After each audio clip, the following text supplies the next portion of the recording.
Sabe, quando a gente pensa no tabernáculo do deserto, a imagem que vem na cabeça é quase sempre de uma tenda simples, né? Mas e se cada fio, cada cor, cada camada de tecido ali fosse, na verdade, uma palavra em um código simbólico? Exatamente isso que vamos decifrar aqui. Como as cortinas do tabernáculo contam uma história muito, mas muito mais profunda do que aparentam. E é essa a grande questão que nos guia. Por que tanta especificidade? Para que dar instruções tão detalhadas para materiais, para cores, para camadas que, na maior parte do tempo, iam ficar escondidas? A resposta está na mensagem tecida em cada uma dessas escolhas. Estamos prestes a desvendar a história por trás desse projeto milenar. Então, vamos lá, vamos começar a decifrar esse código. Pense nisso como uma jornada através das camadas do tabernáculo, exatamente como alguém faria naquela época, começando pelo lado de fora e avançando para dentro. Cada camada revelada vai nos aproximar um pouquinho mais do significado central de tudo isso. Nossa visita começa pela camada mais externa, e à primeira vista não tinha nada de espetacular ali. Era uma estrutura feita para a dura realidade do deserto, funcional, resistente e sem qualquer tipo de ostentação. O material era puramente prático. Peles de animais marinhos, talvez texugos, talvez golfinhos, materiais bem robustos feitos para aguentar sol, areia, chuva. A aparência era rústica, sabe? Sem nenhuma beleza que chamasse atenção. Parecia ser só uma cobertura de proteção. Mas essa simplicidade toda era, na verdade, a primeira pista do seu significado. E aqui a gente encontra a primeira camada de simbolismo. Essa aparência exterior, simples e sem atrativos, é interpretada como uma representação direta da humildade e da humanidade de Jesus Cristo, que, segundo o texto bíblico, veio ao mundo sem uma aparência que o distinguisse dos outros. Faz todo sentido, né? E isso nos leva para dentro. Por baixo daquela cobertura simples, o tabernáculo escondia uma série de cortinas com cores e materiais riquíssimos em significado. É aqui que a história realmente começa a ganhar cores vibrantes. A primeira camada interna que a gente encontra é de peles de carneiro tingidas de vermelho.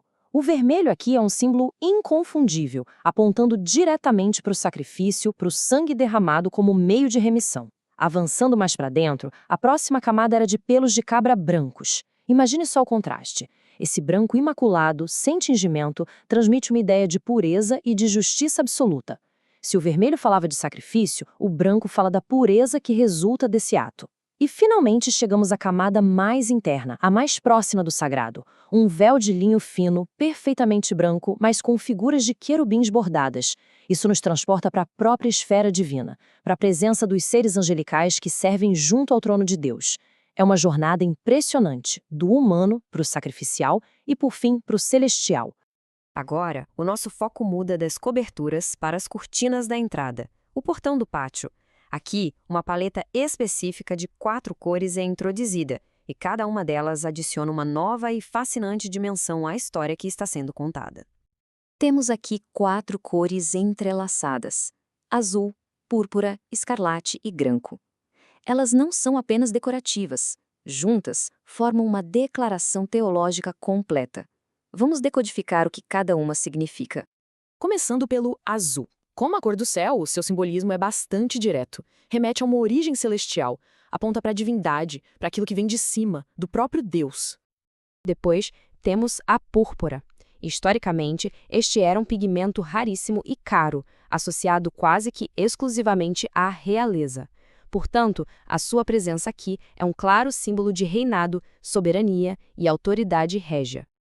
O escarlate, aquele vermelho vivo, nos reconecta imediatamente ao tema do sacrifício que vimos nas peles de carneiro.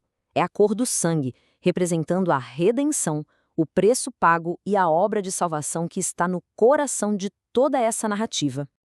E por fim, o branco do linho fino. Assim como nas cortinas internas, o branco representa santidade, pureza e uma justiça perfeita. É a base imaculada sobre a qual todas as outras cores são tecidas, o fundamento de toda a história. Então, o que acontece quando a gente junta todos esses símbolos?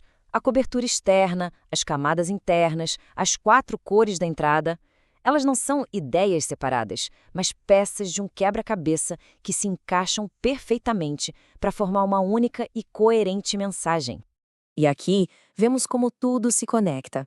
Juntos, esses elementos contam a história completa da salvação. Pensa só, o ser celestial, que é o azul, que se torna rei, a púrpura, se sacrifica, o escarlate, para trazer pureza e justiça, o branco. É uma narrativa inteira, tecida em fios. Essa simbologia toda tinha um propósito muito claro: criar um caminho. Como diz o texto bíblico, um caminho para que as pessoas pudessem chegar com confiança ao trono da graça, não com medo. A história contada nos fios era, na verdade, um convite. Isso nos deixa com uma reflexão. O tabernáculo físico já não existe, mas essa linguagem dos símbolos permanece. Como é que estruturas e códigos visuais tão antigos, de uma cultura tão distante, ainda conseguem comunicar ideias tão complexas e profundas sobre espiritualidade e redenção? É uma prova do poder duradouro de uma história bem contada, mesmo quando ela é contada não com palavras, mas com fios.